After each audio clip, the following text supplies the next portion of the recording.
Good morning, everyone. It's Hanifa Menon from hearthealthbrainhealth.com, encouraging healthy grieving and mindful actions. Today, my contemplative time this morning has been all about grief recovery. And grief recovery is so much about taking care of ourselves, body, mind, and soul. And so many people feel that they are. So, this morning in my contemplation, I was thinking about how if a person has a broken leg, it's so easy to see this person is going to take care of their broken leg. They'll go to the doctor, they'll get a cast, whatever, right? They will do all the necessary work to be able to walk again, right? So, of course, when we are affected by something physical, the mind directly reminds us that this has to be taken care of, and we do. And then, if we're affected by something mental, emotional, the mind also directs us if this doesn't feel good. So this is the thing that I hear the most often in practice is about this doesn't feel good or this doesn't feel good. And of course I get people to elaborate on how does it feel. And of course they're angry or they're frustrated or they're sad or they're um, disappointed. So all of those things and all of those things or they're fearful fall into a category of grief in grief recovery. So I came across a couple of quotes that I wanted to share with you. And I wanted to talk with you a little bit today about how we can take care of ourselves and are you taking care of yourself? So we know that in society right now, there is a very high number of people who are not so happy, who are very frustrated or angry, who are not sleeping well, right? So many of these things are related to the mind not being at peace. So I thought I'd start with this first quotation, which I have to tell you is the first thing that I help people understand in grief recovery, and I want you to understand it today. It says, "Time does not heal all wounds. It just gives them space to sink into the subconscious, where they will still impact your emotions and behavior. What heals is going inward, loving yourself, accepting yourself, listening to your needs, addressing your attachment and emotional history, learning how to let go, and following your intuition." Now, wow, that sounds like a lot of work, huh? And it's interesting in terms of the work that I do, it's 7 weeks to understand how to work through grief. Now, every single one of us is going to go through grief experiences in our lives. It could be related to body health, it could be related to mental, emotional health, and it could be related to spiritual healing.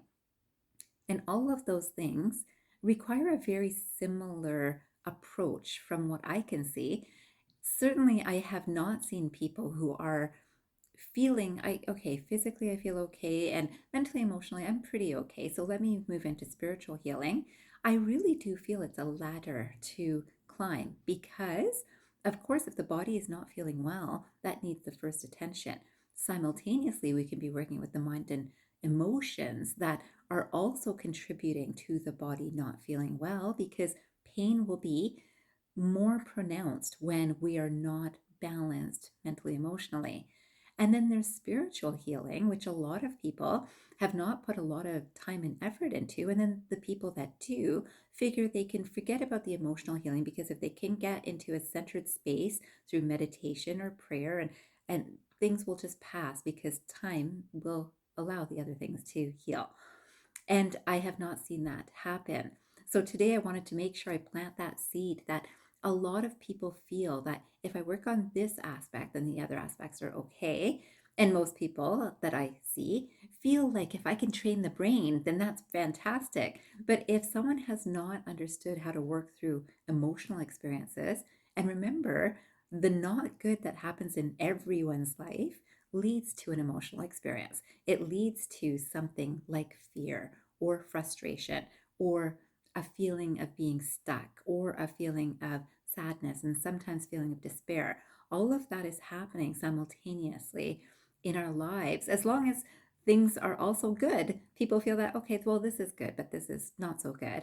But those not so good things just don't go away. The mind holds on to them, it pushes it into the subconscious, and then our subconscious mind starts affecting our day to day experience.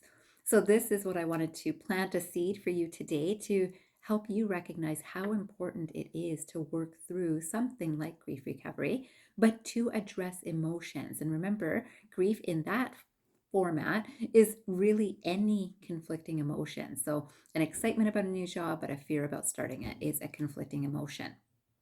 All of us are going through those experiences every single day. And I would love to help you balance your mind to understand the work that you need to go through. Otherwise, these emotions just keep on being pushed into our subconscious.